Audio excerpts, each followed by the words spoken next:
2025년 6월 13일이었죠.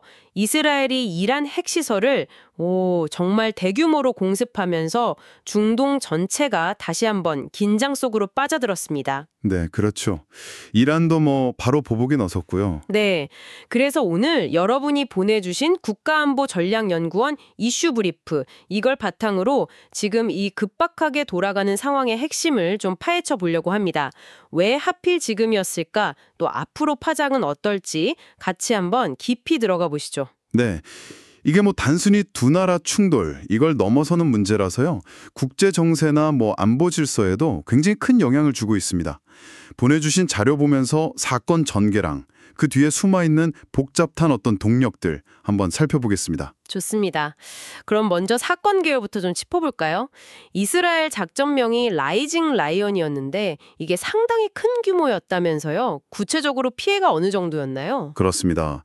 그 라이징 라이언 작전이라는 게 이란 전역에 있는 핵시설하고 군사표적 한 100여 곳, 거기를 거의 동시다발적으로 타격한 겁니다. 100여 곳이요? 와. 네, 특히 그 나탄즈 우라늄 농축단지 있잖아요. 거기 지상시설이 아주 크게 파괴됐고요. 그리고 인명피해도 황당했는데 이란 핵과학자가 한 10여 명, 그리고 군 고위 지휘관도 한 20여 명 사망한 걸로 알려졌습니다. 피해가 정말 심각했네요. 근데 이스라엘 공격 강도도 강했지만 이란의 그 반격 속도, 이것도 정말 빨랐던 것 같아요. 아, 맞습니다. 정말 빨랐죠.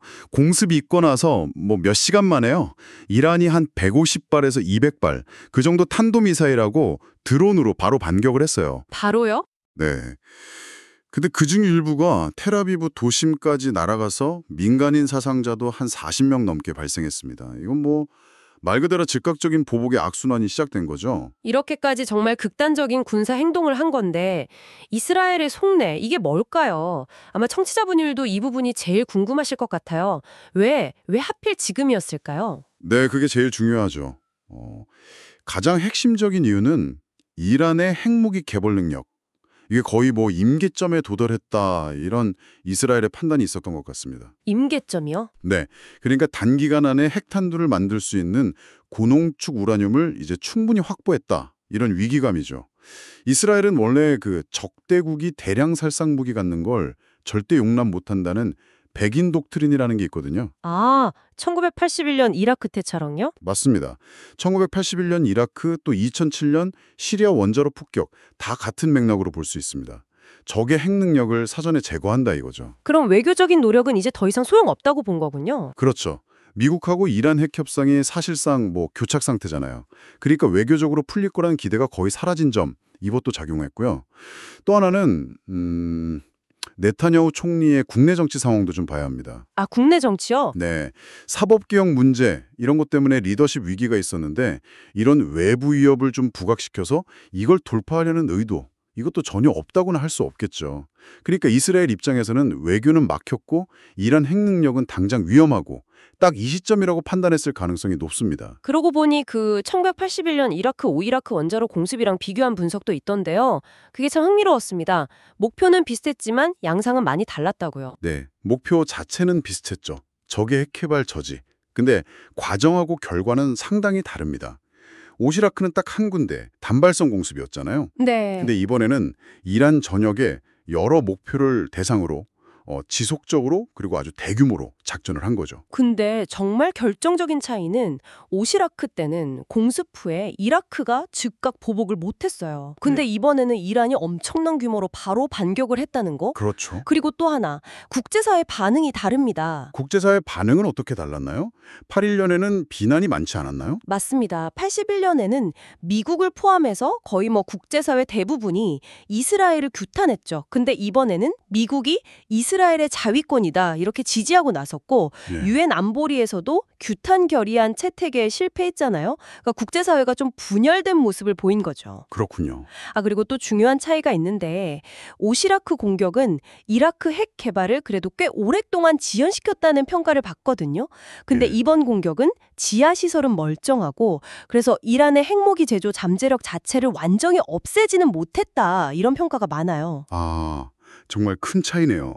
특히 그 국제사회 반응이 그렇게 달라졌다는 점, 이게 참 주목할 만한 것 같습니다. 그렇다면 이 사건이 당장 중동 지역, 그리고 더 나아가서 국제사회에는 어떤 영향을 미치고 있을까요?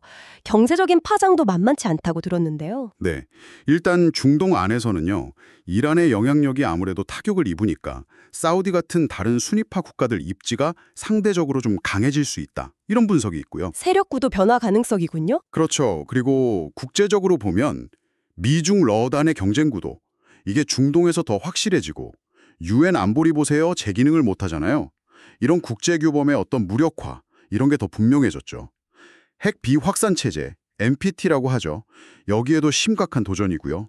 아까 잠깐 말씀드렸지만 역설적으로 이란 내부에서는 야, 우리가 핵이 있었으면 공격 안 받았을 거 아니야. 이러면서 핵무장론이 오히려 더 힘을 얻을 수도 있어요. 그럴 수도 있겠네요. 참 아이러니합니다. 경제적 영향은 어떻습니까? 당장 유가부터 걱정인데요. 네, 바로 영향이 왔죠. 공습 직후에 국제 유가가 10% 넘게 확 뛰었고요. 에너지 안보 불안감이 커지고 당연히 글로벌 인플레이션 압력도 더 높아졌습니다. 정말 만약에 이란이 호르무즈 해역 봉쇄, 이런 극단적인 카드를 꺼낸다. 그럼 유가가 배럴당 150달러까지 치솟고 세계 경제가 침체에 빠질 수도 있다. 이런 우려까지 나옵니다. 와, 정말 연쇄적인 파장이네요. 걱정스럽습니다. 그럼 앞으로 이 사태에 어떻게 흘러갈 거라고 보시나요?